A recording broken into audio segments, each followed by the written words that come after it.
రాజకీయాల్లో చిరస్థాయిగా నిలిచిపోయిన మహానేత, ఉమ్మడి ఆంధ్రప్రదేశ్ మాజీ ముఖ్యమంత్రి డాక్టర్ వైఎస్ రాజశేఖర్ రెడ్డి గారి జయంతి. పేదల బాధను తన బాధగా భావించిన నాయకుడు, రైతు కన్నీటిని తన కళ్లతో చూసిన నాయకుడు, ప్రజల మధ్యే జీవించి ప్రజల కోసమే పరితపించిన నాయకుడు. అలాంటి మహోన్నత వ్యక్తిత్వం డాక్టర్ వైఎస్ఆర్ది.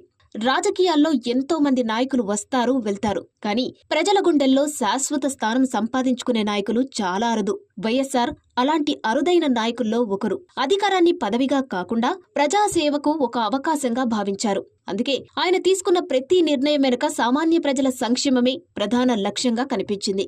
రైతు బాగుంటేనే రాష్ట్రం బాగుంటుందనే నమ్మకంతో వ్యవసాయ రంగానికి ప్రాధాన్యమిచ్చారు. ఆరోగ్యం ప్రతి పేదవాడి హక్కు అనే ఆలోచనతో ఆరోగ్య సేవలను ప్రజలకు మరింత చేరువ చేయడానికి కృషి చేశారు. విద్య, వ్యవసాయం, సంక్షేమం, గ్రామీణాభివృద్ధి వంటి రంగాల్లో అనేక కార్యక్రమాలను చేపట్టి లక్షలాది కుటుంబాల జీవితాల్లో మార్పు తీసుకురావాలని ప్రయత్నించారు.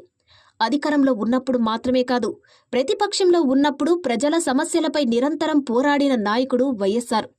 ఆయన చేపట్టిన పాదయాత్ర ఆయన రాజకీయ జీవితంలో ఒక కీలక మలుపుగా నిలిచింది.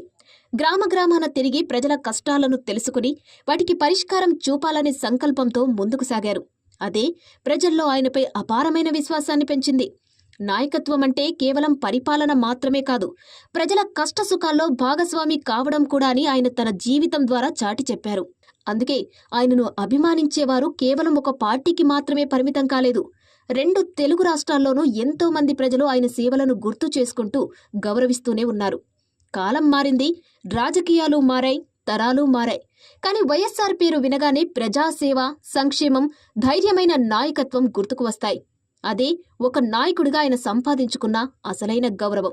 ఈ జయంతి సందర్భంగా మహానేత డాక్టర్ వైఎస్ రాజశేఖర్ రెడ్డి గారిని స్మరించుకుంటూ ఆయన ప్రజాసేవ స్ఫూర్తి, ప్రజల పట్ల అంకిత భావం భావితరాలకు ఆదర్శంగా నిలవాలని కోరుకుందాం. మహానేత వైఎస్ గారికి ఘన నివాళులు.